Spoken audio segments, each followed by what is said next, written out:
Ji, Assalamu alaikum everyone. Once again, thank you very much for your time. Today's second day of HSC and Fire Safety training program. आप सब लोग join कर चुके हैं, एक दो पार्टिसिपेंट रह गए हैं. मीनवाइल वो भी ज्वाइन कर लेते हैं. आप सबको आवाज़ सही तरह से आ रही होगी. मेरे ख्याल से आप चैट बॉक्स में बस मुझे रिप्लाई कर दिएगा मेरी अपनी तसल्ली के लिए कि वॉइस आपको मेरी सही मिल रही है.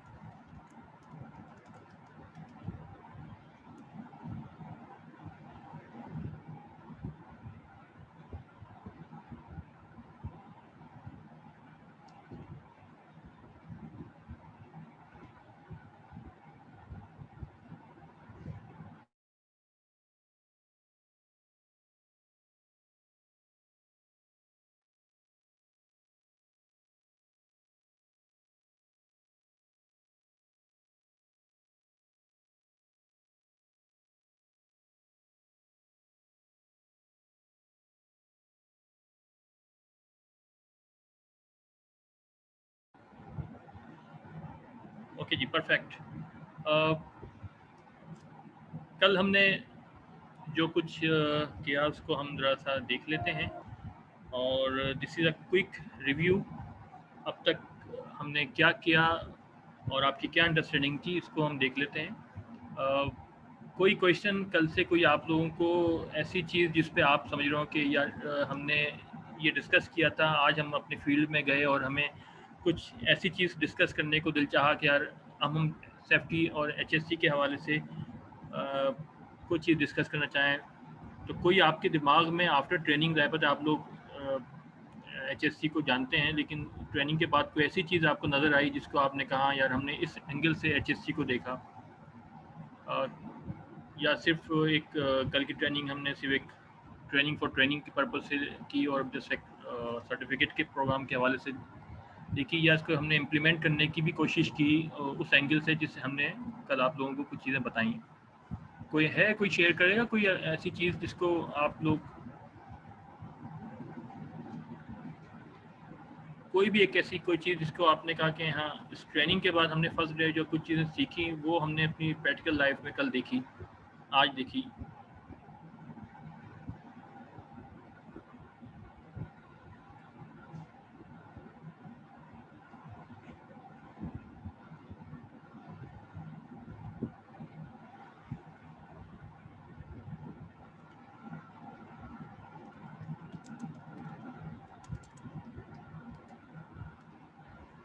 Use of helmet at height and work at height permit, Ehsan Iqbal. Good. Ehsan, आपने अच्छी बात की, मतलब आपने ये देखा कि वर्क एट हाइट पे और आपने जो है वो वर्क परमिट के बारे में देखा, दिस इज गुड। और कोई ऐसा चीज़ अगर है तो ये जो एचएससी है बेसिकली दिस इज़ कोई मैजिक नहीं है, कोई ऐसी चीज़ नहीं है कि इसको एचएससी को हम बहुत ज़्यादा हार्ड समझें, बहुत ज़्यादा मुश्किल समझें। This is a practical approach, और एचएससी को अप्लाई करना रियल लाइफ में, चाहे आप एचएससी प्रोफेशनल हो, एचएससी प्रैक्टिशनर हो, एचएससी के अदारे में आप कोई सेफ्टी ऑफिसर हो, तो एचएससी को बहुत ज़्यादा हम लोग समझते हैं कि शायद बहुत डिफ़िकल्ट चीज़ है, ऐसा नहीं है। तो चलें हम लोग इसको क्विक रिव्यू कर देते हैं, कल हमने जो कुछ किया था, उसके बाद फिर नुमान साहब आपको हैंड ओवर करूँगा, नुमान साहब को अपना सेशन। मैं कल आपसे सिर्फ रिव्यू करने से पहले सिर्फ एक पिक्चर आपसे मैंने कल शेयर की थी कि क्योंकि आज हमारा फोकस एरिया ज़्यादा होगा कुछ फायर के हवाले से भी है और कुछ बेसिक कलर कोडिंग और स्पॉट हैज़र्ड्स वगैरह के हवाले से। तो सिर्फ ये आप लोगों को कल मैंने क्वेश्चन दिया था कि सोचिएगा, बताइएगा कि ये बकेट जो है फायर की सैंड बकेट जो होती है, ये नीचे इसमें आप तौर पे एक एंगल या एक फ्लैट अनफ्लैट जो उसका बेस होती है वो क्यों दी जाती है?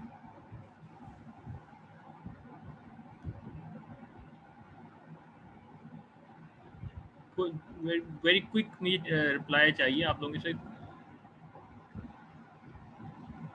कल एक इफ्तिखार ने रिप्लाई दिया था।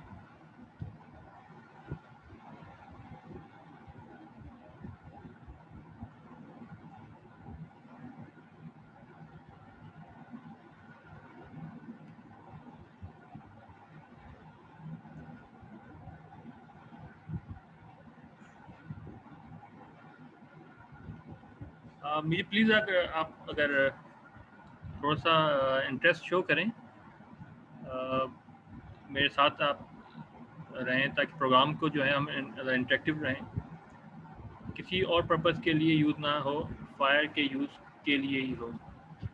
ओके, बेसिकली ये जो कॉन्सेप्ट है वो यही है, और स्पेशली ये जो बकेट होती है वो डिज़ाइन इसी पर्पस के लिए की जाती है कि ये फायर के लिए इस्तेमाल की जाए, ये किसी और पर्पस के लिए इस्तेमाल नहीं की जाए। चीज़ अजीब सी है लेकिन क्योंकि वक्त ज़रूरत जब फायर लगती है तो ये बकेट अगर किसी और यूज़ में आ रही होगी तो यहाँ पर नज़र नहीं आएगी। और लोग जो है उठा उठा के ले जाएंगे या किसी और पर्पज़ के लिए इस्तेमाल कर रहे होंगे। तो इसका पर्पज़ बनाने का यही है कि दिस इज़ फायर ओनली। ये कुछ शेप आपको इस तरह की भी नज़र आ सकती है और आपको नॉर्मल भी होती है।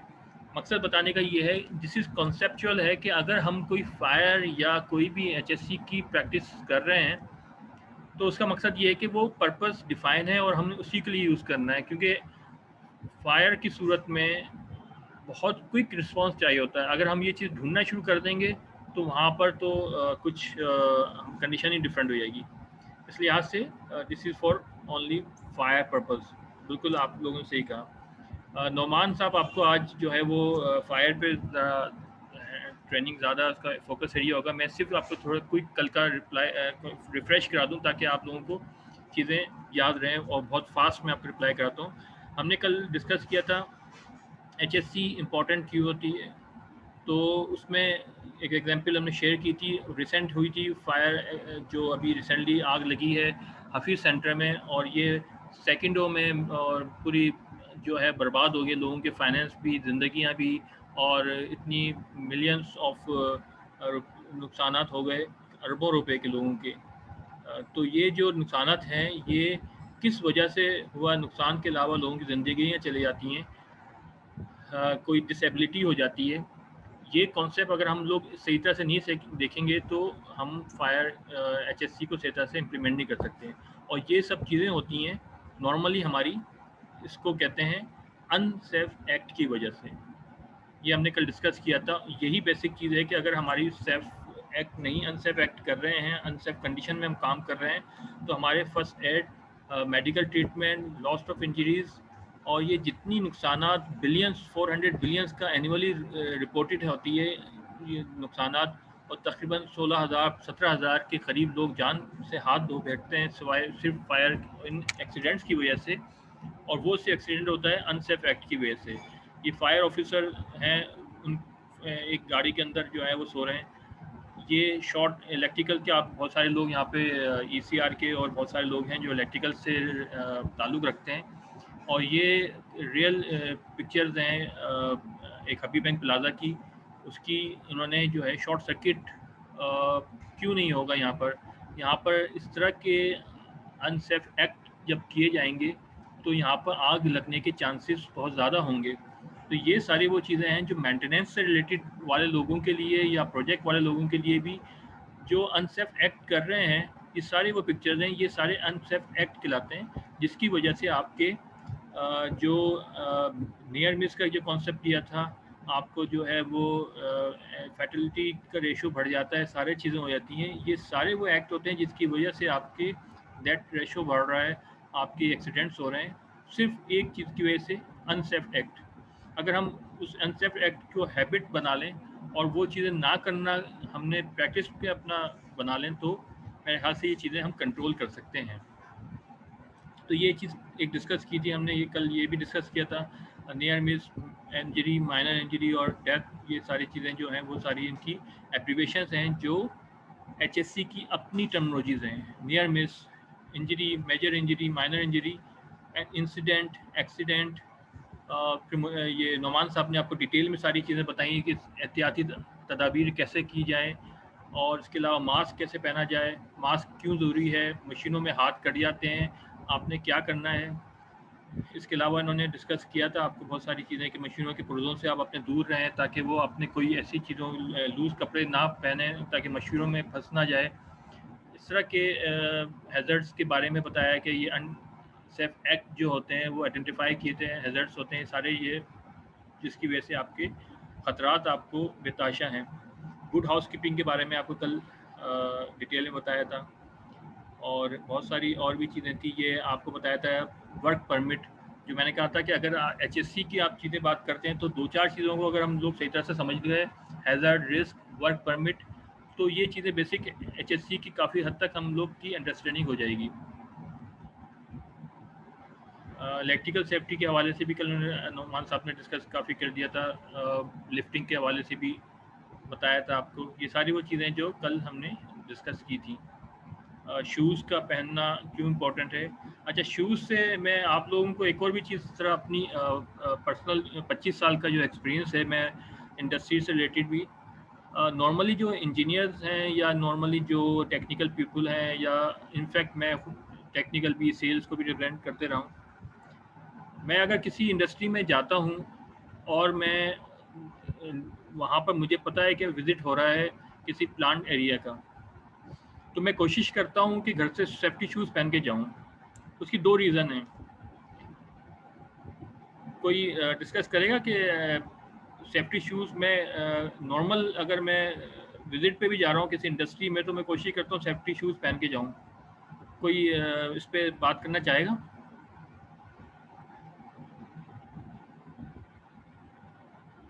उसके फ़ायदे क्या होंगे?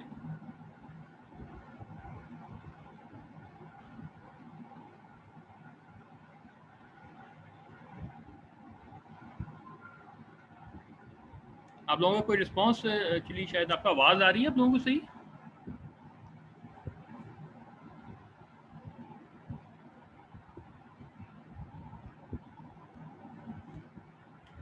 अ, आप लोगों को क्योंकि आपकी तरफ से कोई रिस्पॉन्स नहीं आ रहा होता, ये इंटरेक्टिव सेशन बनाएं प्लीज़ उसको, ताकि हम इसको क्विकली आप जो नेक्स्ट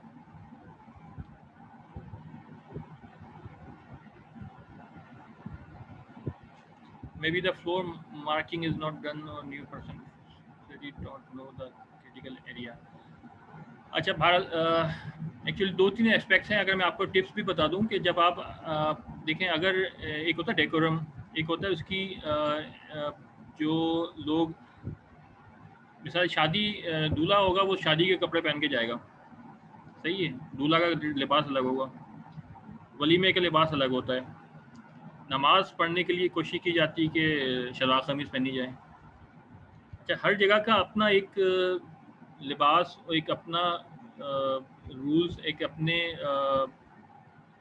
पहनने ओढ़ने के तरीके होते हैं। जब आप प्लांट एरिया पे जा रहे हैं तो लोग भी आपको, अगर आपके साथ किसी विजिट पे जा रहे हैं, आप ऐसे ही बात कर रहा हूँ, आप सेल्स के भी रिप्रेजेंट कर रहे हो अगर आप, तो आप उनको पता होगा कि यार ये बंदा जो है इसको सेफ्टी के रूल्स एंड रेगुलेशन के बारे में पता है, ये काम उसको करने को अगर हम दिया जाए तो ये हमारी सेफ्टी का ख्याल रखेगा। ये बहुत इंपॉर्टेंट चीज़ मैं आपको गाइडेंस दे रहा हूँ। अक्सर मैं सिमेंस में भी, हम अक्सर जब विजिट्स पे जाते थे, और अक्सर ऐसी एरिया भी, ऐसी जगह, ऐसी चीज़ें भी होती थी कि हमारे साथ कोलीग्स जा रहे हैं तो वो शूज़ जो है वो कस्टमर एंड से मंगवाए जा रहे हैं, वो कस्टमर अपने शूज़ पहना के हमें प्लांट एरिया पे विज़िट करवा रहा है, और बड़ा एम्बैरसिंग सिचुएशन हो जाती थी। वो कहेगा यार बंदा जो है ये, इसको जब सेफ्टी की चीज़ों के बारे में नहीं पता, बेसिक चीज़ों के बारे में नहीं पता, तो ये सेफ्टी का क्या इम्प्लीमेंट करेगा अंदर। तो कोशिश आप सबसे ये है कि अगर आप लोग इस टेक्निकल प्रोफेशनल में हैं, आप प्रोफेशन में हैं और आप जो हैं प्लांट एरिया प्रोजेक्ट्स पे काम कर रहे होते हैं, तो इसकी अपनी एक हैबिट ही बना दें कि यार मुझे नॉर्मल शूज़ से हटके, मैं जब प्लांट एरिया पे जा रहा हूँ इससे पहले ही अगर वहाँ पे मेरे नॉर्मल विजिट्स हैं तो मैं ये वाली चीज़ों को पहनूँ। मैं इनफैक्ट बारिश में आपको सिर्फ इस पे एम्फसाइज़ कर रहा हूँ सेफ्टी शूज़ की इम्पोर्टेंस कितनी है। बारिशों पे भी अक्सर मैं आजकल सेफ्टी शूज़ पे पहन जाता हूँ, इसलिए कि इसकी इम्पोर्टेंस बहुत ज़्यादा होती है, हम लोग इसको ख्याल नहीं करते। ये क्योंकि नुमान साहब ने कल इस पे थोड़ा सा बताया था, मैंने कहा इसको आपको सेकंड कर दूँ। ओके जी, क्विकली मैं आगे इस पे बढ़ जाता हूँ। ये हमने सारी चीज़ें डिस्कस कर चुके हैं कल, कन्फाइंड स्पेस के बारे में भी कल डिस्कस किया था, और ये हमने किया था। अच्छा, यहाँ पे एक चीज़ मैं आपसे सिर्फ पूछना चाहूँगा, कल नवान साहब ने आपको बताया था स्लिपिंग, ट्रिपिंग, फॉल पे बात थोड़ी सी की थी, मैं उस वक्त बताना चाह रहा था लेकिन वो स्किप हो गई स्लाइड। ये बताएं कि स्लिपिंग, ट्रिपिंग, फॉल, ये 3 चीज़ें बताई गई थी। इसके ये क्या चीज़ें होती हैं, और ये इसकी कॉन्सिक्वेंसेस, अगर मैं स्लिपिंग की बात कर रहा हूँ, ट्रिपिंग की बात कर रहा हूँ, फॉल की बात कर रहा हूँ, ये किस सूरत में होती है और इसकी कॉन्सिक्वेंसेस हमारे बॉडी पे क्या पड़ेगा अगर मैं फर्स्ट से गिरता हूँ। तो ये क्योंकि एचएससी से रिलेटेड बहुत इंपॉर्टेंट चीज़ है कि बंदा आइडेंटिफाई कर लेता है कि अगर स्लिपिंग होगी तो बंदा कहाँ गिरेगा, कैसे गिरेगा, ट्रिपिंग होगी उसको क्या कहा जाता है। और फॉल क्या होता है। ये 3 चीज़ें हैं, ये भी एचएससी की टर्मिनोलॉजीज़ हैं जो हमें अच्छी तरह से पता होना चाहिए। कोई बताएगा मुझे स्लीपिंग और ट्रिपिंग में क्या फ़र्क है?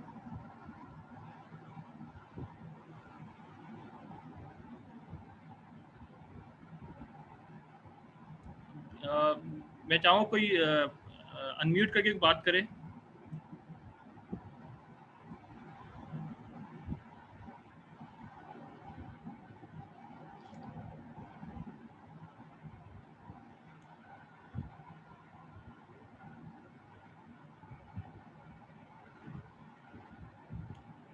आप लोगों के कोई रिस्पॉन्सेज नहीं आ रहे हैं। ये या तो मैं ऐसे ही करता हूँ, नॉर्मल ट्रेनिंग जो है वो स्लाइड्स आगे बढ़ा देता हूँ और आप लोगों की तरफ से बस ये है कि क्योंकि दिस इज़ इंटरेक्टिव सेशन, अगर आप लोग कोई चीज़ जवाबात नहीं आएंगे तो मेरे ख्याल से इसको नॉर्मल फिल्म स्लाइड्स को आगे लेके चलते हैं ऐसे ही।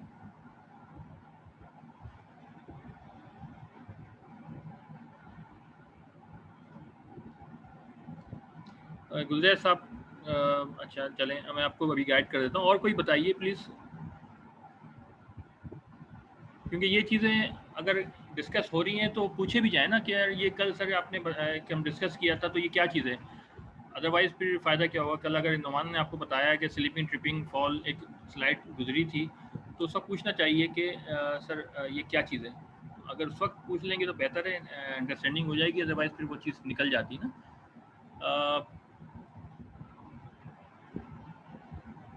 In tripping, multiple damages occurs. Slipping happen when there is a friction within the body, while tripping is a next step. Okay अच्छा जी, चलें जी थोड़ा सा मैं आपको क्लियर कर दूँ। देखिए ये कॉन्सेप्ट है और किसके नुकसान क्या होते हैं। स्लिपिंग जो होती है और ट्रिपिंग। स्लिपिंग जो होती है वो आपका स्लिप होने के बाद बंदा पीछे की साइड पे गिरता है, रिमेंबर।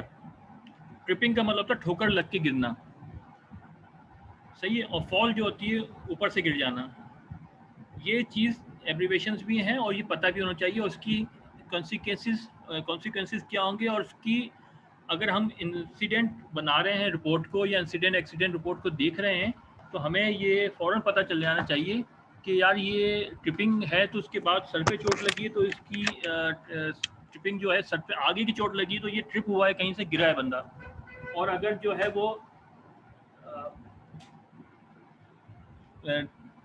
स्लिप हुआ है तो ये पीछे चोट लगी है तो हमारा जो है बंदा पीछे गिरा है, इसका मतलब है ये स्लिप हुआ है। तो इसकी इंसिडेंट रिपोर्ट या इंसिडेंट इसको इन्वेस्टिगेशन करने के लिए इसको इसी तरह से देखा जाएगा कि ये पीछे चोट लगी है, इसका मतलब है ये कहीं स्लिप हुआ था। नॉर्मल जो एक इन्वेस्टिगेशन होती है उस तरह पता चल जाती हैं। और ट्रिप हुआ है ठोकर लग के गिरना, इसको कहते हैं ट्रिपिंग। ठोकर लग के कहीं गिरेंगे तो वो ट्रिपिंग होगी और सिर पे चोट आगे लगेगी। दिस इज नॉर्मल बॉडी का मूवमेंट इसी तरह होती है। और ये एचएससी की बेसिक कॉन्सेप्ट्स हैं, छोटे से चीज़ें जो आपको बता रहा हूँ कि ट्रिपिंग स्लिपिंग फॉल, ये भी चीज़ें पता होने चाहिए।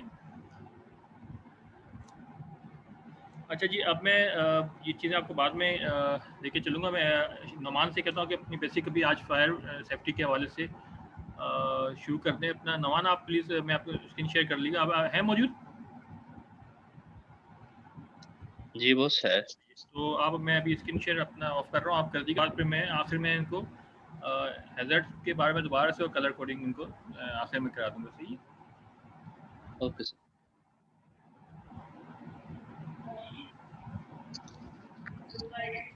जी बिस्मिल्लाहिर्रहमानिर्रहीम। अस्सलाम वालेकुम वरहमतुल्लाहि वबरकातुहू।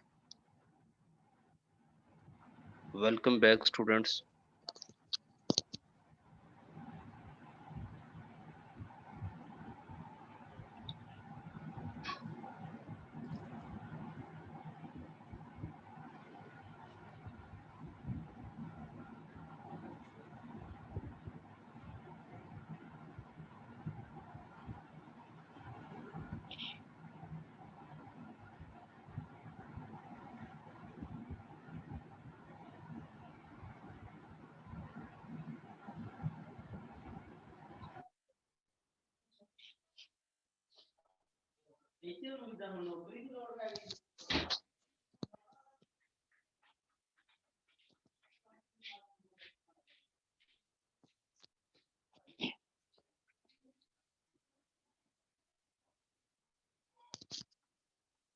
जी डियर स्टूडेंट्स, आज जो हमारी ट्रेनिंग का जो बेसिक पर्पस और फोकस रहेगा वो है जी फायर सेफ्टी।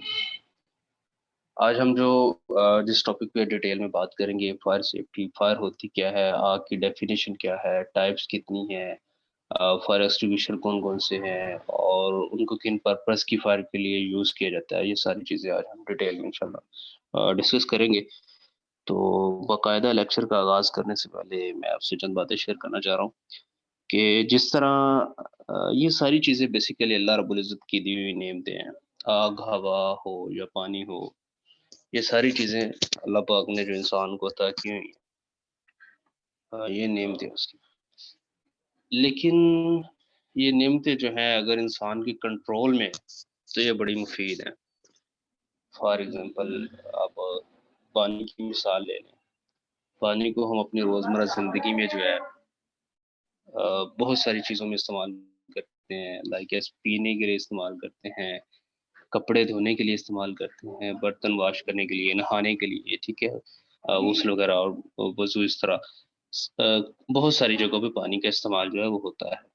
लेकिन अगर वही पानी की हम बात कर लें, अगर वो इंसान के कंट्रोल में नहीं है, आउट ऑफ कंट्रोल हो जाता है, तो एक सैलाब की जो है वो शक्ल अख्तियार कर लेता है। और बहुत सारी बस्तियाँ, फसलें जो है वो ज़ेर आब आ जाती हैं। जैसे बरसात के मौसम में अक्सर ऐसा होता है, कुछ इलाके जो हैं वो ज़ेर आब आना शुरू हो जाते हैं। बहुत ज़्यादा पानी इतना ज़्यादा मिक़दार में आ जाता है कि वो घरों को तबाह करना शुरू कर देता है। और इसी तरह अगर हम बात कर लें हवा की, हवा भी अगर इंसान के कंट्रोल में है, तो इंसान गर्मियों में हम पंखे लगाते हैं ताकि तस्कीन मिले, राहत मिले, गर्मी से सुकून मिले। और इसी तरह विंड पावर के थ्रू जो है इलेक्ट्रिसिटी प्रोड्यूस की जाती है। तो हवा जो है अगर भी आउट ऑफ कंट्रोल हो जाती है, खुदा ना खास्ता, तो वो दरख्तों को उखाड़ देती है, ठीक है? बड़ी-बड़ी बिल्डिंग्स के जो है मिरर्स टूट जाते हैं, तेज़ आंधी की वजह से जो है बहुत ज़्यादा नुकसान होता है। इसी तरह आग भी जो है अगर हम इसकी रोज़मर्रा ज़िंदगी में देखें तो इसका हमसे जो है वास्ता इसका डेली पड़ता है। डेली हम इसको किसी न किसी पर्पज़ के लिए यूज़ कर रहे होते हैं। लाइक एज़ खाना पकाने के लिए घरों में इसको इस्तेमाल किया जाता है। हीट जो होगी तभी खाना पकेगा और इसी तरह और बहुत सारी भट्टियाँ जलाने के लिए जिसके अंदर मेटल को हम जो है वो मेल्ट करते हैं, पिघलाते हैं और उसको डिफरेंट सांचों में डालते हैं। इन सब के लिए जो है वो फायर बहुत ज़रूरी है। लेकिन जब तक ये इंसान के कंट्रोल में है, तो अगर जैसे ही ये आउट ऑफ कंट्रोल होती है, तो ये लाइक एज़ ये रिसेंटली एक इंसिडेंट लाहौर हफीज़ सेंटर में हुआ है। अब इसको भी हम डिटेल में इंशाल्लाह देख लेते हैं। तो ये पूरी-पूरी बिल्डिंग्स, इमारत, बड़ी-बड़ी इमारतें जो होती हैं, प्लाज़े होते हैं जो, वो सारे जल के खाकसार कर देती हैं। कूड़े-करकट का ढेर बन जाते हैं वो, वीरान हो जाते हैं। ये इस तरह इतनी खतरनाक है अगर ये आउट ऑफ कंट्रोल हो जाती है। तो हम बात कर लेते हैं आग है क्या चीज़? Basically what is fire? आग जो है बेसिकली 3 चीज़ों का मजमूआ होती है। वो 3 चीज़ें कौन-कौन सी हैं जी? कल भी हमने इस पे फायर ट्रायंगल आग की जो तकौन है, इसको लाइटली डिस्कस किया था। इसमें हीट है, ऑक्सीजन है और इसी तरह फ्यूल है। अब हीट इग्निशन सोर्स है, कोई भी ऐसा सोर्स जो आग को जलने में मदद देता है, वो जो है हीट जो ऐसा सोर्स जो स्पार्क का काम करता है, जो इग्निशन सोर्स किसी भी फ्यूल या फ्यूल को जलने में मदद दे, चाहे वो माचिस की तीली या उसका एक स्पार्क या वेल्डिंग का एक जो है स्पार्क का पीस ही क्यों ना हो।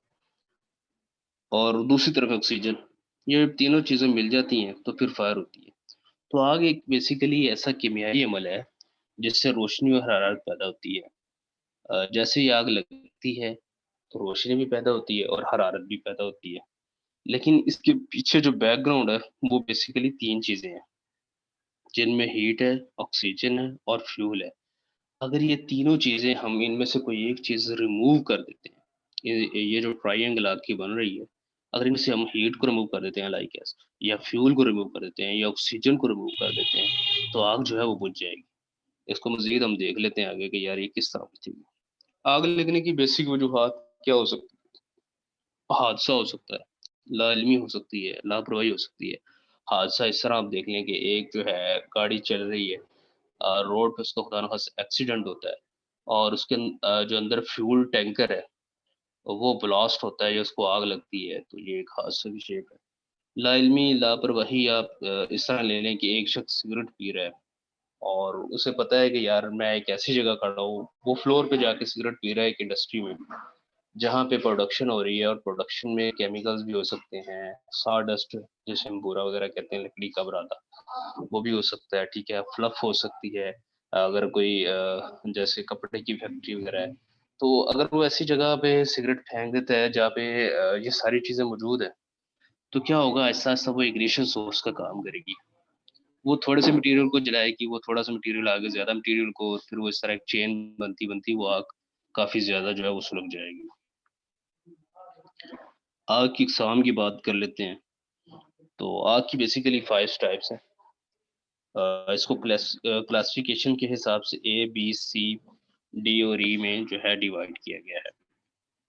क्लास ए जो हमारी होती है, इसमें सारी ऐसी सॉलिड चीज़ें आ जाती हैं, ऐसी सारी ठोस चीज़ें आ जाती हैं जिसमें लकड़ी होती है, कागज़ होता है, ठीक है? गत्ता है और इसी तरह आप कुछ चीज़ें ले लें, कोई भी आ जाए जिसमें रबड़ आ गई, ठीक है? इस तरह की जो सारी चीज़ें हैं, ये क्लास ए में आती हैं। क्लास ए में ये सारी चीज़ें आती हैं और ये सारी वाटर टाइप फायर एक्सटिंग्विशर जो होता है, इसके लिए हम पानी का इस्तेमाल कर सकते हैं। पानी से इस किस्म की आग को बुझा सकते हैं। क्लास बी की बात करते हैं, तो ऐसी आग जिसमें तेल या ईंधन या पेंट या मिट्टी का तेल, पेट्रोलियम, डीज़ल, कोई भी ऐसी चीज़ जो लिक्विड हो और वो फ्लेमेबल हो, वो सारी चीज़ें क्लास बी में आ जाती हैं। और इसको बुझाने के लिए डीसीपी जो फायर एक्सटिंग्विशर है, वो बेस्ट है। ड्राई केमिकल पाउडर का फायर एक्सटिंग्विशर होता है, वो इस टाइप की जो फायर है, इसको कंट्रोल करने के लिए इस्तेमाल किए जाते हैं। और इसी तरह क्लास सी की बात करते हैं। क्लास सी की बात करते हैं, तो इसमें ऐसी धातें आ जाती हैं, कुदरती ऐसी गैसेज़ आ जाती हैं जैसे हम घर में जो है नेचुरल गैस जो है वो यूज़ कर रहे होते हैं। एलपीजी है गाड़ियों में जो यूज़ की जाती है। ऐसी सारी गैसें क्लास सी में आती हैं जो फ्लेमेबल होती हैं, ब्लास्टेबल होती हैं, जो ब्लास्ट कर सकती हैं, ठीक है? ये सारी गैसें जो हैं ये क्लास सी में आती हैं। इसको बुझाने के लिए भी डीसीपी यूज़ किया जाता है, हेलोट्रॉन यूज़ कर सकते हैं और डीसीपी इज़ द बेस्ट। रेत यूज़ कर सकते हैं, मिट्टी यूज़ कर सकते हैं। इसी तरह हम अगर क्लास सी की बात करते हैं तो इसमें आ जाती हैं इलेक्ट्रिकल अप्लायंसेस को जो आग लगती है, कोई भी ऐसा पैनल या टीवीज़ या ऐसा सर्किट इलेक्ट्रिकल जिसको आग लग सकती हो, वो क्लास ई में आता है या शॉर्ट सर्किट खुदा ना खास्ता कहीं हो जाता है, वो क्लास सी में आएगा। और उसको बुझाने के लिए जो बेहतरीन जो फायर एक्सटिंग्विशर डिज़ाइन किया जाता है, वो CO2 यूज़ किया जाता है, बनाया जाता है, डिज़ाइन किया जाता है। और अगर खुदा न खास्ता कहीं आप देखते हैं कि यार ये इलेक्ट्रिकल फायर है, तो उसपे आप कभी भी पानी इस्तेमाल ना करें। जब आप ये हमने कल भी इसको डीपली डिस्कस किया था इस चीज़ को, पानी जो है वो शॉर्ट सर्किट का बायस बन सकता है, वो साथ वाली केबल्स को मज़ीद जो है जला सकता है, स्पार्क कर सकता है और किसी बंदे को भी शॉर्ट सर्किट जो है वो करंट लग सकता है उसको। तो पानी जो है वो क्लास ई के लिए यूज़ नहीं करना, इसके लिए CO2 कार्बन डाइऑक्साइड के सिलेंडर्स होते हैं, वो यूज़ किए जाते हैं।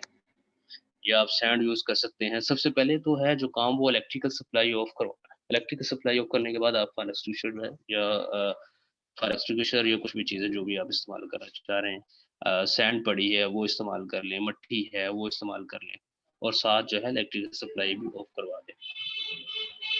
अच्छा जी, क्लास डी की बात करते हैं तो इसमें ऐसी धातें आ जाती हैं, ऐसी मेटल्स जो जिनको आग लग जाती है। कुछ धातें ऐसी होती हैं लाइक एज़ जैसे कुछ छतें ऐसी होती हैं जो कुछ धातों से तैयार की जाती हैं, शेड वगैरह बनाए जाते हैं।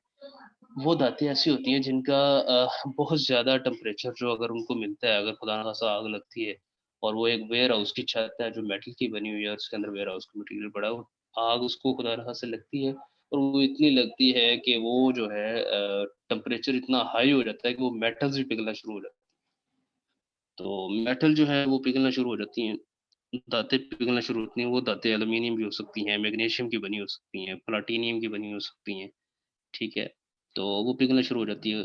तो ऐसी आग को भी कंट्रोल करने के लिए DCP dry chemical powder use किया जाता है। नेक्स्ट चलते हैं। आग बुझाने के तरीके। बेसिकली आग बुझाने के जो तरीके हैं वो 3 तरह से आग को हम कंट्रोल कर सकते हैं। जिसमें है कूलिंग का अमल है, इसी तरह स्टार्वेशन का अमल है और इसी तरह स्मूथनिंग का अमल है। अगर हम कूलिंग की बात कर लेते हैं तो कूलिंग में बेसिकली पानी जिस तरह हम इस्तेमाल कर रहे हैं लाइक एस एक जगह पे आग लगी हुई है, वहाँ पे हम पानी का इस्तेमाल कर रहे हैं, तो पानी क्या कर रहा है, कूलिंग का काम कर रहा है। वो उस आग को ठंडा करने की कोशिश कर रहा है, उसको कूल कर रहा है। अगर हम स्मूथनिंग की बात करते हैं तो इसमें जो है हम एक गीला कपड़ा लेते हैं, किसी ड्रम में या टैंकर में आग लगी है या किसी ऐसी चीज़ में किसी शख्स को लगी है, तो हम क्या करते हैं फ़ौरन उसको गीले कपड़े के साथ कवर करने की कोशिश करते हैं। उससे क्या होता है कि वो स्मूथ हो जाती है, ढाँपी जाती है और स्मूथनिंग का अमल ढाँप कर उससे जो है उसमें से ऑक्सीजन को अब्ज़ॉर्ब कर लिया जाता है, ऑक्सीजन की कमी हो जाती है जिसकी वज़ह से आग जो है फ़ौरन बुझ जाती है। कूलिंग में क्या होता है, हीट रिमूवर होती है। कूलिंग में हीट जो है वो रिमूव होती है और जो है वाटर जो है वो कूलिंग का अमल कर रहा होता है और हीट को रिमूव कर रहा होता है। स्मूथनिंग में क्या होता है कि कपड़े गीले की वजह से या मोटे कपड़े की वजह से या कंबल की वजह से जब हम किसी पर्सन के कपड़ों को लगी हुई आग को कवर करने की कोशिश करते हैं, तो उसमें ऑक्सीजन को रिमूव किया जा रहा होता है। और इसी तरह एक होता है चेयर रिएक्शन, यानी फ्यूल का रिएक्शन तोड़ना। इसकी मैं आपको बड़ी सिंपल सी एग्जांपल देता हूँ। अगर आपके ऑफिस में एक टेबल पड़ा है, उसको खुदा ना खास्ता आग लगती है और उसके आगे एक टेबल पड़ा है। अब चेन कैसे तोड़ेंगे हम? जो आगे एक टेबल पड़ा है उसको रिमूव कर देंगे, उसे हटा देंगे। अब जो पहला टेबल जिसको आग लगी है वो सारा जलकर राख हो जाएगा। आगे जो टेबल है, उससे आगे टेबल है, वो सारे टेबल एक टेबल के पीछे होने की वजह से दूसरे टेबल सारे महफूज हो जाएंगे। पूरा कमरा महफूज हो सकता है और वो चेन रिएक्शन शुगर टूट जाएगा। फ्यूल मिलेगा नहीं आग को और आग बुझ जाएगी। उम्मीद है तीनों तरीके जो आपको समझ आ गए होंगे। अभी मैं फिर आपको एक रिव्यू उसका दे देता हूँ। कूलिंग है, स्मूथनिंग है और स्टारवेशन है। कूलिंग जो है वो उसको ठंडा करना कहते हैं और स्मूथनिंग ढाँप देना होता है और चेन रिएक्शन जो है वो तोड़ देना चेन जिसमें फ्यूल को डिसमिस कर दिया जाता है। और स्मूथनिंग में जो है हीट को स्मूथनिंग में जो है ऑक्सीजन को डिसमिस किया जाता है और कूलिंग में जो है हीट को डिसमिस किया जाता है। अच्छा जी, फायर सिलेंडर जो है वो कितनी तरह के होते हैं? हाथ से उठाकर चलाए जाने वाले या पहिए से चलने वाले? बेसिकली ये इनमें कुछ होते हैं वाटर टाइप, कुछ होते हैं डीसीपी, ये जो पोर्टेबल होते हैं, ये पोर्टेबल की हम बात कर रहे हैं। और इसी तरह ये जो है व्हील मोटर्ड भी होते हैं, लाइक या ट्रॉलीज़ होती हैं, जो एक जगह से दूसरी जगह शिफ्ट किए जा सकते हैं। तो पानी वाले जो हैं ये मैंने आपको बताया है कि ये क्लास ए के लिए हैं, जो हमने डिटेल में भी क्लासेस डिस्कस की हैं। क्लास ए के लिए पानी वाला यूज़ करेंगे, ठीक है। डीसीपी है, ये वैसे ऑल ऑफ फायर्स किसी भी किस्म की आग हो, डीसीपी पाउडर वाले किसी भी किस्म की आग के लिए इस्तेमाल किए जा सकते हैं। CO2 गैस वाले जो होते हैं ये स्पेशल होते हैं क्लास इलेक्ट्रिकल फायर के लिए। इलेक्ट्रिकल फायर में जो है क्लास CO2 के जो है वो फायर एक्सटिंग्विशर को इस्तेमाल किया जाता है। फोम वाले जो होते हैं ये बेसिकली क्लास बी के लिए जो है वो डिज़ाइन किए जाते हैं।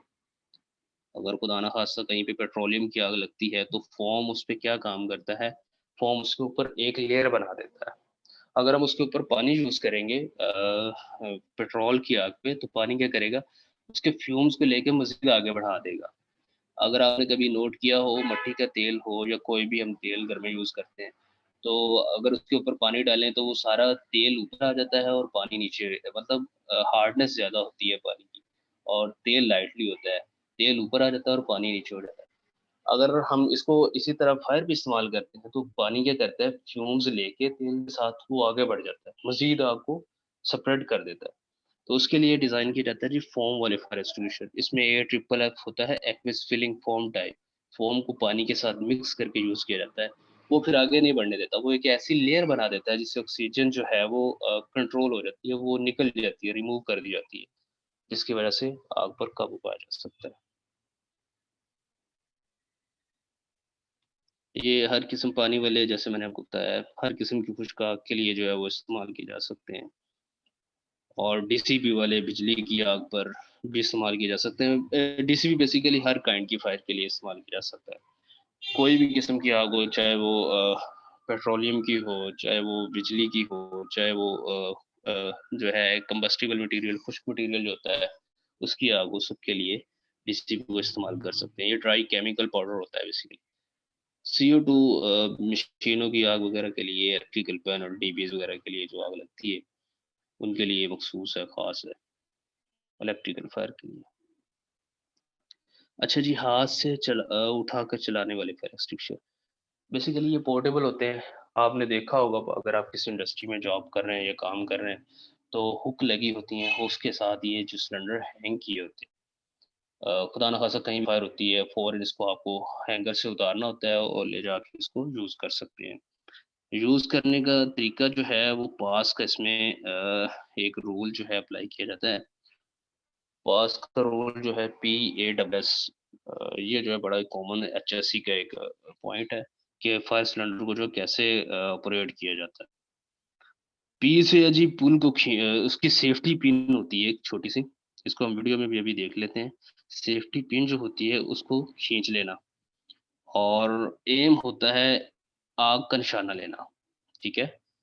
और देन स्क्वीज़ हैंडल को प्रेस कर देना, और उसके बाद सफाई जैसे करते हैं इस तरह झाड़ू की मानद इसके होस पाइप को जो आपने एम लिया हुआ है फायर पे, सीधा करके चलाना शुरू कर देना, जैसे लाइक ए स्वीप, जैसे झाड़ू देते हैं, ताकि आग को जो जितनी भी सरफेस है उसको हम जो है वो कवर कर सकें। पास का जो है वो मैं फिर आपको एक बार रिव्यू कर देता हूँ। पी जो है इसका सेफ्टी पिन खींचने के लिए है, और एम जो है, ए जो है वो इसका आग का निशाना लेने के लिए है, जिसमें इसका होस पाइप जो है उसको फायर की तरफ जो है वो सीधा कर लिया जाता है। और दूसरा जो है स्क्वीज़ है, इसके साथ जो लीवर लगा है इसको प्रेस कर लेना है, ताकि मटेरियल जिसके अंदर मौजूद है वो निकलना शुरू हो जाए। और देन आपने स्वीप करना है, जैसे झाड़ू देते हैं, इस तरह आपकी जो सारी सरफेस है उसको कवर करने की कोशिश करनी है। इसको हम वीडियो में एक बार देख लेते हैं। अच्छा, ये ट्रॉली वाले फायर एक्सटिंग्विशर चलाने के लिए, ट्रॉली वाले जो फायर एक्सटिंग्विशर हैं, बेसिकली पास का रूल जो वो सेम है, चाहे वो ट्रॉली वाला है, चाहे वो पोर्टेबल है। ट्रॉली वाले जो होते हैं ये बेसिकली किसी भी एक जगह से दूसरी जगह ले जाने के लिए बड़े ही ईज़ी होते हैं, मतलब इनके नीचे टायर लगे होते हैं। ये वज़नी होते हैं, इनको आप उठा के नहीं बल्कि चला के, जैसे छोटी-सी ट्रॉली को चलाते हैं, इस तरह इनको चला के कहीं भी मूव कर सकते हैं। ये आपके सामने पिक्चर भी शो हो रही है, आप देख सकते हैं। ये हैंडल होता है, यहाँ से आपको पकड़ते हैं और ये टायर व्हील के ज़रिए इसको आप चला के कहीं भी ले जा सकते हैं।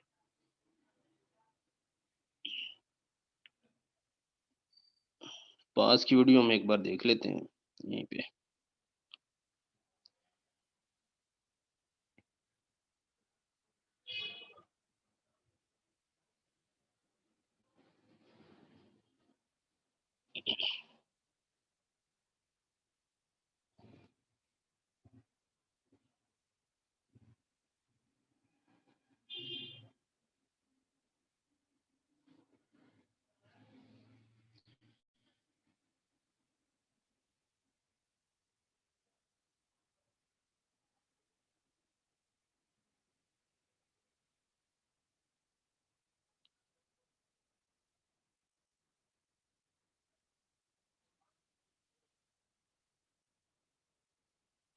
ये हैंगर के साथ लटका हुआ एक फायर एक्सटिंग्विशर लेते हैं, और इसको चलाने का जो तरीका है वो पास, PASS, कैसे पास को अप्लाई करना है ये हम वीडियो में देखते हैं। ये इसकी सेफ्टी पिन होती है, बिल्कुल इसकी जो है गेज के साथ होती है। देन आपने ये होस पाइप को सीधा कर लिया फायर की तरफ, और ये इसका लीवर होता है बैक साइड पे। लीवर को प्रेस किया, मटेरियल जो है उसके अंदर वो निकलना शुरू हो गया, और उसने आग को कवर करना शुरू कर दिया। ये स्वीप है, जैसे झाड़ू देते हैं।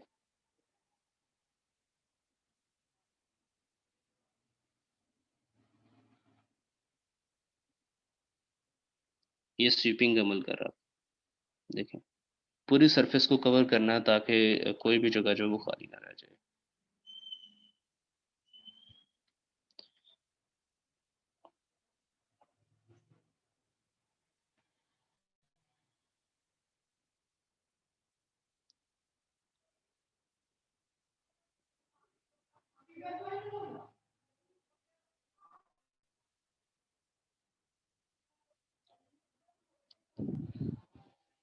अच्छा जी, आगे हम चलते हैं अपने टॉपिक की तरफ। क्या फायर एग्जिट इंसानों पर कोई भी फायर एक्सटिंग्विशर अगर वो हो, तो उसको हम क्या इंसान भी इस्तेमाल कर सकते हैं? आप लोग के ज़हन में क्या आती है? कोई म्यूट म्यूट करके बताएगा मुझे कि क्या आपके ज़हन में आ रहा है कि क्या हम फायर एक्सटिंग्विशर को यूज़ कर सकते हैं किसी ह्यूमन बॉडी पर? यार सिर्फ CO2 यूज नहीं कर सकते, बाकी आप कोई भी एक्सटिंग्विशर है, मतलब वैसे इफेक्ट तो करता है बॉडी पे, पर इतना इफेक्ट नहीं करता जितना CO2 इफेक्ट करता है। हुँ, ठीक है। और कोई पर्सन?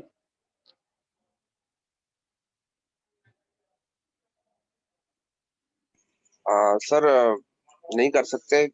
उसमें केमिकल्स वगैरह होते हैं, मगर अगर पानी वगैरह अगर दस्तियाब है तो पानी का इस्तेमाल कर सकते हैं किसी इंसान की। ठीक है, शाबाश। हुँ, ठीक है, शाबाश। और कोई पर्सन? बोलिए प्लीज़, आपकी अट्रैक्शन का ज़रा पता चलना चाहिए कि आप इस टाइम जाग रहे हैं, मतलब सुन रहे हैं, आप तक आवाज़ पहुँच रही है। तो काइंडली मैं चाहता हूँ कि आप म्यूट करके ज़रा काइंडली बोलिए कि आप क्या कहते हैं, आपकी क्या राय है कि फायर एक्सटिंग्विशर अगर इंसान की लगती है कपड़ों को आग तो क्या करना चाहिए हमें?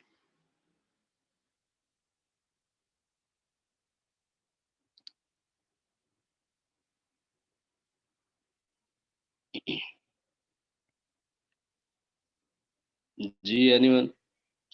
सर मैं एक और चीज कहना चाहता हूँ। जी, जी, बोलिए, शाबाश। सर मिसाल है, अगर किसी इंसान को किसी भी किस्म की अगर आग लगती है, तो अगर किसी ऑर्गेनाइजेशन में है तो उनकी तरफ से तो फायर ब्लैंकेट वगैरह भी प्रोवाइड की जाती हैं, जिससे जिससे उसको लपेट के जो है ऑक्सीजन कट ऑफ करके उसको सेव ठीक किया है, जा शाबाश। सकता है। और हुँ, इसके अलावा अगर आपके पास ये ऐसी चीजें नहीं है, तो आप उसको तरीके से जमीन पर स्क्रॉल स्क्रॉल करवाएं, या हुँ, कोई हुँ, मोटी ब्लैंकेट टाइप की चीज जो हमारे पास होती है, जो ऑक्सीजन को कट करने में हेल्प करे, वो उसके ऊपर डाल के उसकी आग को बुझाएं। और फौरन जब तक शाबाश। फर्स्ट एड के लिए हॉस्पिटल नहीं पहुंचा सकते, उस वक्त तक उसको ठंडे पानी से जो है वो थोड़ा पानी उसके ऊपर शॉवरिंग करें, ताकि उसके जो डैमेजेस हैं वो कम से कम। हुँ, ठीक है, शाबाश। बात को हम कंटिन्यू करते हैं आगे। बेसिकली हम फायर एक्सटिंग्विशर को किसी ह्यूमन बॉडी पे क्यों जो है वो इस्तेमाल नहीं कर सकते? लाइक एज़ मैं आपको एक सिंपल एग्ज़ाम्पल देता हूँ, अगर आपके पास एक TCP dry chemical fire extinguisher है जिसके अंदर ड्राई केमिकल पाउडर है और आप किसी ह्यूमन बॉडी को देखते हैं कि यार उसे आग लग रही है और वो इधर-उधर भाग रहा है, क्राई कर रहा है, चिल्ला रहा है, तो आप उसके ऊपर टीसीपी अगर इस्तेमाल करते हैं, वो हो सकता है उसके फेफड़ों को डैमेज कर दे। ज़ाहिर है वो पाउडर है, उसने साँस लेना है तो उसकी साँस के ज़रिए फेफड़ों तक जा सकता है, उसकी साँस की नाली डैमेज हो सकती है, उसका जो रेस्पिरेटरी सिस्टम है वो सारा डिस्टर्ब हो सकता है। हो सकता है वो आग से बचे लेकिन उसके फेफड़े इतने डैमेज हो जाएँ कि वो वैसे सर्वाइव करे। तो डीसीपी ड्राई केमिकल पाउडर उसकी आँखों में जा सकता है, कानों में जा सकता है, ठीक है? आइज़ उसकी खराब हो सकती हैं, ठीक है? रैशेज़ हो सकते हैं और सबसे बढ़कर जो है साँस का अमल जो है उसका डिस्टर्ब हो सकता है। तो उसके लिए अगर किसी ह्यूमन बॉडी को आप देखते हैं, उसको कपड़ों को आग लगी है किसी इंसान की, तो आग लगने की सूरत में जो है आपके पास अगर कोई मोटा कंबल है करीब किसी के पास या खेस या कोई भी इस तरह की तरी टाइप जो मोटी हो ज़रा और अगर तो वो गीली कर ले तो मुनासिब है, बहुत अच्छा है। अदरवाइज़ उसको इतनी स्पीड के साथ आपने कवर करना है कि वो खुद जो है वो आग की लपेट में ना आए। एक तो तरीका ये है। कोई बारीक दुपट्टा टाइप या कोई इस तरह की चीज़ यूज़ नहीं करनी जो खुद भी साथ ही चिपक जाए फायर के साथ और फायर उसको भी लग जाए, आग लग जाए उसे भी। आपने ऐसी कोई चीज़ इस्तेमाल करनी है जो मोटी हो या मोटी और गीली हो, उसको आपने फ़ौरन स्पीड के साथ कवर करना है। और अगर ये भी नहीं है तो फिर आपके पास जो है एक और ऑप्शन है, आप उसे कहें भई जल्दी से फ़ौरन लेट जाओ, ज़मीन पे लेट जाओ, ज़मीन पे लेट जाओ। वो ज़मीन पे लेटे उसे कहो फ़ौरन क्रॉल करो, गोल-गोल घूमना शुरू करो। ये आपके साथ पिक्चर जो है ये सामने आपकी शो हो रही है। स्टॉप होना है, रुकना उसे कहना रुक जाओ, देन ड्रॉप हो जाए, नीचे लेट जाए और देन रोल करना शुरू कर दे, रोलिंग शुरू कर दे, क्रोलिंग शुरू कर दे, ठीक है? इसको हम वीडियो में भी थोड़ा-सा देख लेते हैं। सर इसमें एक क्वेश्चन है। जी जी बोलिए, शाबाश।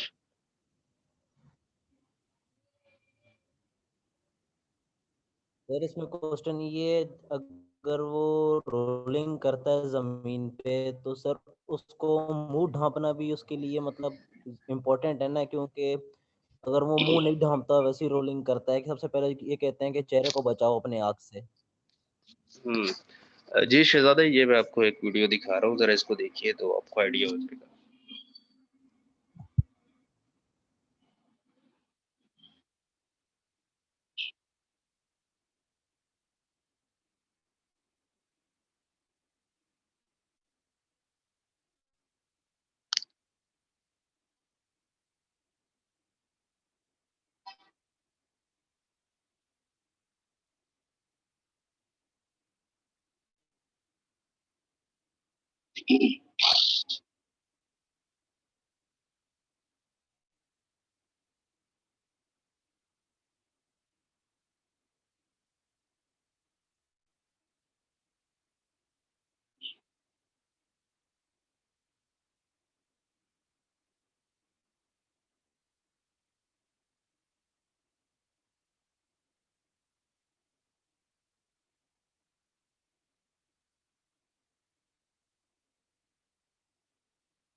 तो बेसिक पर्पस ये है कि फेस जो है वो आपका सेव ही है।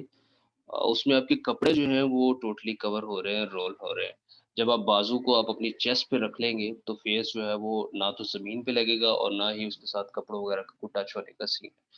क्योंकि कपड़े जो हैं वो टोटली आपकी बॉडी पे हैं, तो वो रोल होंगे ज़मीन पे और उसके साथ ही जो है वो फायर एक्सटिंग्विशर होंगे।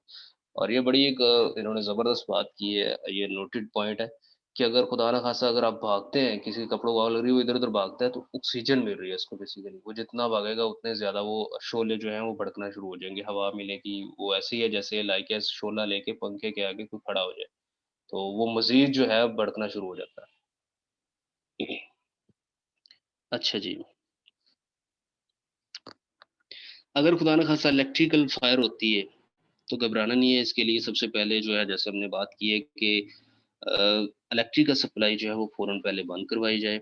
उसके बाद डीसीपी या CO2 जो भी इनमें से मयस्सर हो, सिलेंडर आप उतार के और उसको इस्तेमाल कर सकते हैं। अगर ये आपके पास मयस्सर नहीं है, तो जैसा कि अभी अब्दुल साहब ने आपको जो हमारा लेक्चर स्टार्ट होने से पहले आपको दिखाई थी सैंड बकेट्स, वो आपके पास लगी हों, कहीं भी इंडस्ट्री में लगी हों, तो आप उनको फ़ौरन उतार के यूज़ कर सकते हैं इलेक्ट्रिकल फायर के लिए। बड़ी आग हो तो उसके लिए फायर हाइडेंट सिस्टम जो है वो इस्तेमाल करना पड़ता है, लेकिन उसके लिए जो है वो प्रोफेशनल टीम होनी चाहिए जो उसको हैंडल करे। उसको भी हम नाइटली साथ देख लेते हैं। उसके लिए ट्रेनिंग होना बड़ी ज़रूरी है। और फायर की ट्रायंगल हमने जो है वो डीपली जो है वो डिटेल में डिस्कस कर ली है कि फायर ट्रायंगल जो है वो क्या होती है और इसमें कौन-कौन सी चीज़ें होती हैं। फ्लूइड होती है, एयर होती है, फ्यूल होती है, ईंधन है, हवा है, मुनासिब दर्जा हरारत है। मुनासिब दर्जा हरारत सफिशिएंट टेम्परेचर भी एक बड़ा इम्पोर्टेंट पॉइंट है कि मखसूस दर्जा हरारत होगा तो ही आग लगेगी। फॉर एग्ज़ाम्पल अगर हम अ, हाथों को आपस में रगड़ते हैं, हरारत तो प्रोड्यूस हो रही है डेफ़िनेटली। आप फ़ील करते हैं कि यार रगड़ फ्रिक्शन की वज़ह से हरारत पैदा हो रही है। लेकिन क्या होता है, शोला पैदा नहीं हो रहा। तो इसके लिए एक सफिशिएंट मखसूस टेम्परेचर होता है। ऑक्सीजन के लिए हर चीज़ का एक अपना बर्निंग पॉइंट होता है, एक अपना जलने का जो है वो जैसे लाइक एज़ आप दूध को बॉयल करते हैं किसी मेटल के बर्तन में, तो मेटल क्यों नहीं जल जाती फ़ौरन? क्योंकि उसका मेल्टिंग पॉइंट या बर्निंग पॉइंट समथिंग डिफरेंट है। तो हर चीज़ का एक डिफरेंस होता है बर्निंग पॉइंट। ले जी आगे चलते हैं। अच्छा जी, housekeeping and fire safety. Housekeeping बड़ा ही इम्पोर्टेंट रोल जो है वो अदा करती है इसमें फायर सेफ्टी। अगर पे कूड़ा या करकट या जैसा कि केमिकल्स वगैरह की मिक्सिंग है, प्रॉपर उनकी हैंडलिंग नहीं हो रही, के थ्रू जो है साफ सुथरा करके नहीं रखा जाता तो केमिकल रिएक्शन जो है वो हो सकता है, केमिकल्स आपस में मिलके लगा सकते हैं। इस तरह इलेक्ट्रिकल डी पूरा अगर कहीं कोई ऐसी इंडस्ट्री है जहाँ पे सास्ट पूरे वगैरह का काम होता है, तो वो डीबी से भरा हुआ है, तो उससे भी आग जो है वो सुलग सकती है। में आग वो सिगरेट वगैरह फेंक दे तो उससे भी जो है वो आग लग सकती है, कूड़े को आग लग सकती है। और सफाई अंदर अगर प्रोडक्शन फ्लोर पे प्रॉपर नहीं है तो उसको आग लगने की वजह से प्रोडक्शन फ्लोर पे एक बड़ी आग के जो है वो खतरात का सामना करना पड़ सकता है। खुदा ना खास्ता। Fire door, fire equipment to store good side, ये बड़ा ही एक इम्पोर्टेंट चीज़ है इंडस्ट्रीज में। मोस्टली जो देखा जाता है इन चीज़ों को इग्नोर किया जाता है, बहुत सारे लोग जो है पीपल जो है इग्नोर कर देते हैं इन चीज़ों को। अगर कोई भी फायर एग्जिट या नॉर्मल एग्जिट भी हो तो उसको क्लियर रखना चाहिए। ये बड़ी एक कॉमन सेंस चीज़ है कि एग्जिट कोई भी हो उसको क्लियर रखना चाहिए। लेकिन लोग जो है वो इमरजेंसी एग्जिट को भी ब्लॉक कर देते हैं, उसके सामने ऐसा सामान रख देते हैं जिसकी वजह से वो खुदा ना खास्ता इमरजेंसी में जो है वो यूज़ नहीं किया जा सकता। उसको पहले तो आप सबसे पहले जाके वो सामान हटाएँगे, फिर उसको यूज़ करेंगे। वो सामान हटाने का एक टाइम जो है वो सेपरेट वेस्ट होगा। और अगर वही सामान हटाने के लिए 3-4 बंदे एक-दूसरे के ऊपर चढ़ के उसको करना शुरू कर दें, तो वो एक मैनेजमेंट इमरजेंसी सिचुएशन में जो है वो बड़ा ही एक क्रिटिकल सीन होता है। तो हर बंदे को जान की पड़ी होती है। तो उसमें फिर वो इस तरह की चीज़ें हटाना जो है वो बहुत ही मुश्किल हो जाता है। इनको ऑलरेडी क्लियर रखना चाहिए, इनकी फ्लोर मार्किंग होनी चाहिए। हर बंदे को पता हो कि यार ये इमरजेंसी एग्ज़िट है, इसके ऊपर इमरजेंसी एग्ज़िट का साइन जो है वो पेस्ट किया जाना चाहिए, ताकि हर बंदा दूर से इसको देख ले। और इसके ऊपर लाइट भी होनी चाहिए। खुदा ना ख़ास्ता अगर इलेक्ट्रिसिटी कट ऑफ हो जाती है तो जो है वो पता चले कि यार ये इमरजेंसी एग्ज़िट है, इधर से एस्केप हुआ जा सकता है, बाहर निकला जा सकता है। अच्छा जी, फायर सिस्टम को थोड़ा-सा लाइटली देख लेते हैं।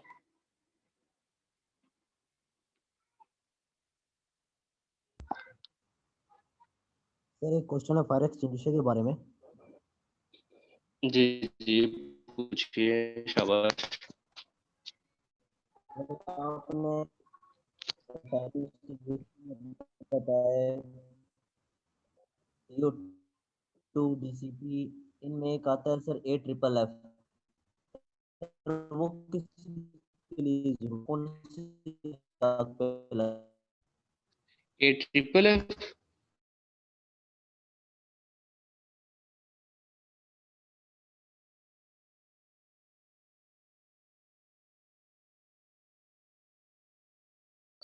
तो अगर आप देखेंगे गौर से उन वीडियोस को देखेंगे जो हमारी जो रेस्क्यू टीम है वो हैंडल कर रही है, तो उसमें पानी तो इस्तेमाल उन्होंने किए ये ग्राउंड फ्लोर पे, लेकिन जैसे ही वो अबव अबव फ्लोर पे जा रहे थे तो वो AFFF को यूज़ कर रहे थे जिसमें पानी के साथ फ़ोम को मिक्स किया जा रहा था। वो क्यों कर रहे थे?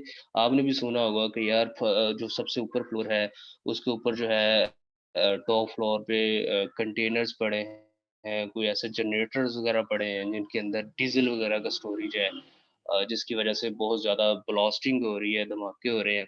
तो वो सारी चीज़ें जो है उनको उस टाइप की आग को कवर करने के लिए ये ट्रिपल एफ को इस्तेमाल किया जाता है। पेट्रोलियम की हो, डीज़ल की हो, डीसीपी भी उनके लिए बेस्ट है। लेकिन जो उससे भी बेस्ट है डीसीपी से, अगर वाफ़र मिकदार में ये चीज़ ये triple F aqueous filling foam type होता है।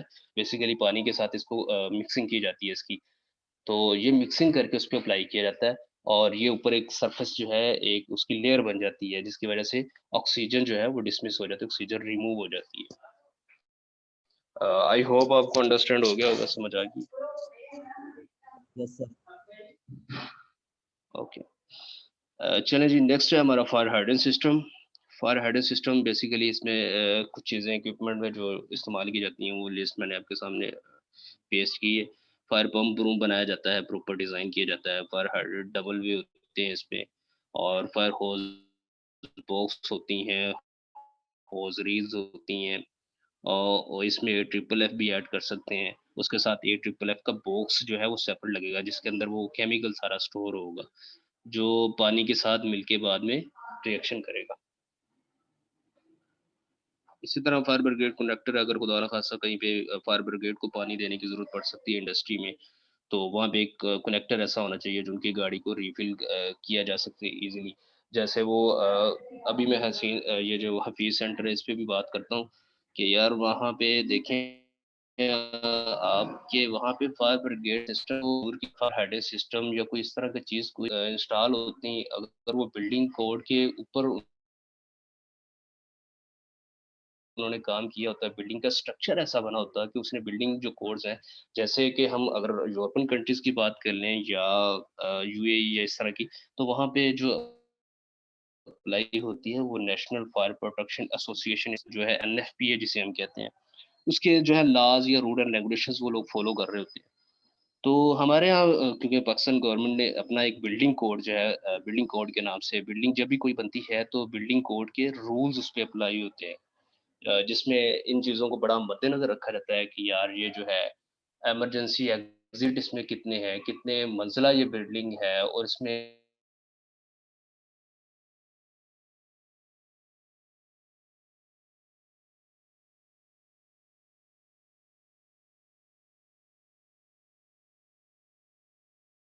कोई इस तरह को सीन अल्लाह माफ़ करे कोई ऐसा नहीं हुआ कुछ जानी नुकसान जो है। तो अगर अदर कोई डे होता तो फिर यहाँ पे ना तो कोई इमरजेंसी प्रॉपर एस्केप है, एस्केप वो वैसे ही तय बतय उन्होंने बिल्डिंग बनाई थी, कोई उन्होंने मतलब बिल्डिंग स्ट्रक्चर को फॉलो नहीं किया हुआ था।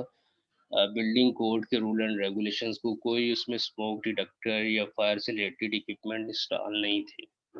जिसकी वजह से फिर वो इतना टाइम लगा रेस्क्यू को उसको हैंडल करने के लिए, टैकल करने के लिए। अगर ये चीज़ें इंस्टॉल की जाती मतलब इस चीज़ को नज़रअंदाज ना किया जाता। असल में इंसिडेंट तभी होते हैं जब हम नज़रअंदाज कर देते हैं। चाहे वो इंजरी वाला हो, चाहे वो कोई भी इंसिडेंट हो, अगर हम उसको इग्नोर कर देते हैं, तो फिर जो है वो अपना असर दिखाता है, अपना अमल दिखाता है। अब इतनी बड़ी बिल्डिंग, इतने करोड़ों रुपए की मालियत की उसके अंदर चीज़ें और करोड़ों की चीज़ें और लाखों का या ज़्यादा से ज़्यादा कुछ 10-12 लाख लग जाता, फायर हाइडेंस सिस्टम इंस्टॉल हो जाता या 20 लाख लग जाता और इतनी करोड़ों की, अरबों की जो चीज़ें हैं, वो महफूज़ हो जाती। अब वो क्या हो रहा है कि अब वो कह रहे हैं कि बिल्डिंग का जो स्ट्रक्चर है, वो भी सारा इस्तेमाल के काबिल नहीं रहा। क्योंकि फायर ने वो सारा कुछ जला के जो है वो राख कर दिया है, जो आपका सीमेंट था उसके अंदर जो ऊपर लेंटर वगैरह है, जो सरिया वगैरह वो सब कुछ बर्न हो चुका है इस टाइम।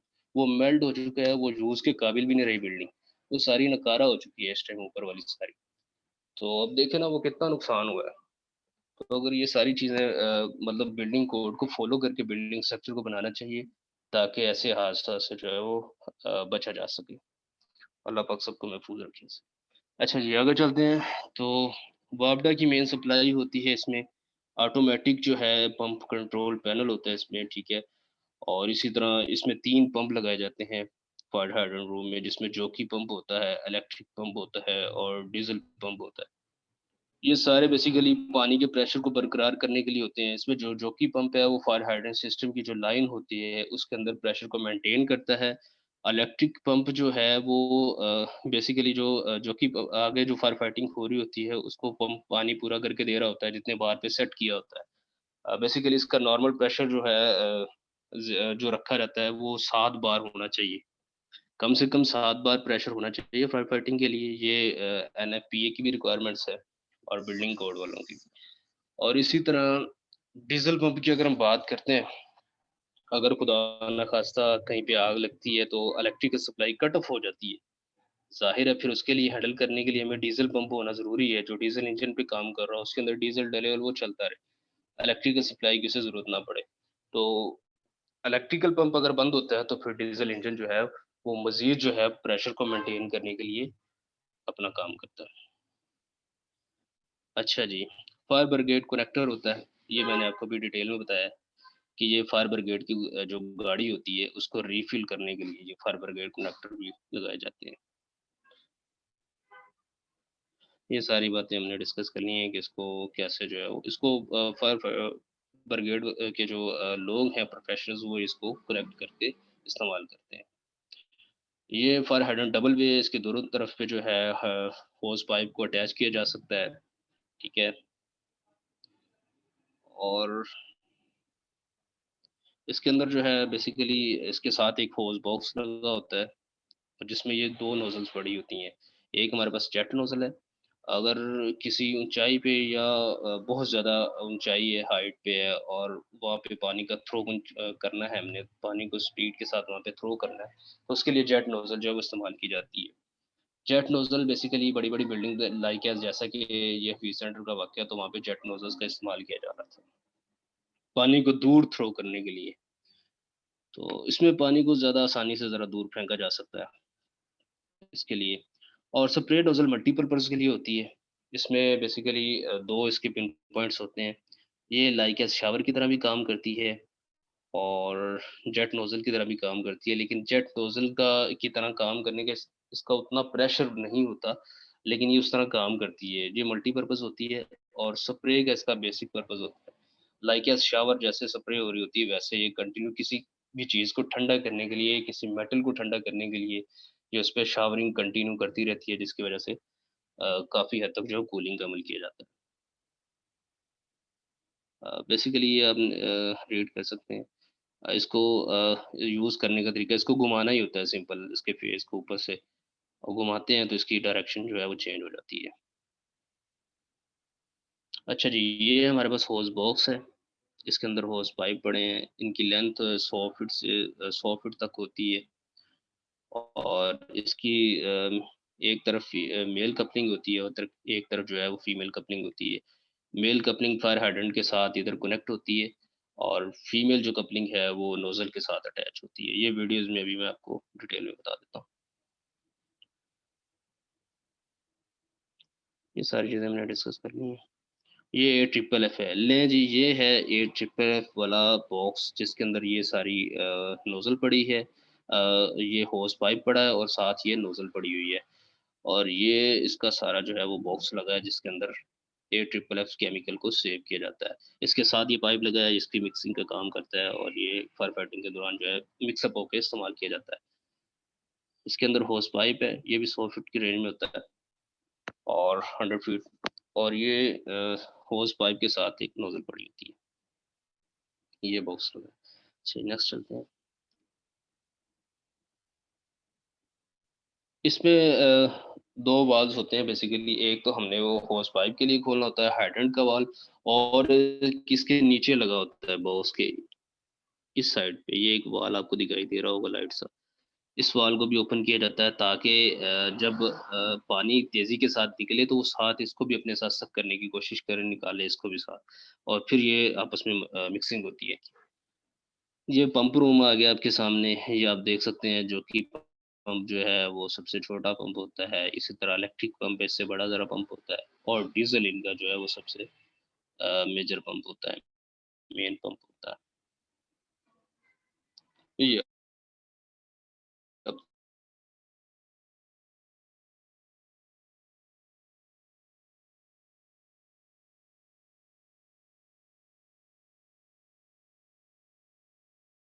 देख सकते हैं जो कि पंप पंप है, ये इलेक्ट्रॉन ये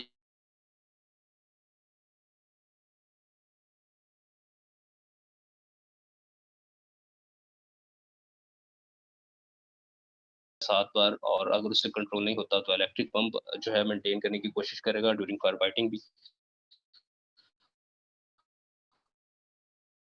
और अगर उससे भी कंट्रोल नहीं होता तो फिर डीजल इंजन, चाहे वो इलेक्ट्रिक सप्लाई बंद हो या ना हो, वो फिर अपना रिएक्शन जो है वो स्टार्ट कर देगा। वो प्रेशर को मेंटेन करके रखेगा। अगर कई जगह पे एक से पॉइंट्स ज़्यादा खुल रहे हैं तो फिर इसको डीजल पंप कंट्रोल करने की कोशिश करेगा। लेकिन ये वीडियो एक रिव्यू देख लें कि किस तरह जो है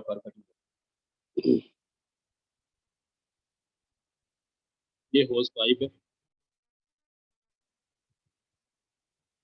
ये इसकी मेल साइड है जी। मेल साइड को हाइड्रेंट के सिस्टम के साथ कपल कर दिया गया है। फीमेल कपलिंग को लेके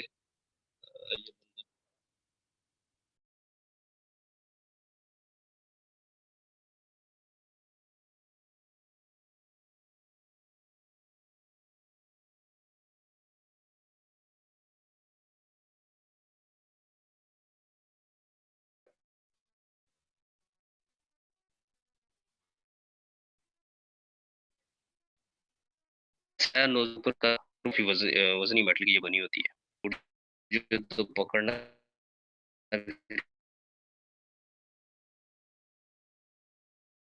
मुश्किल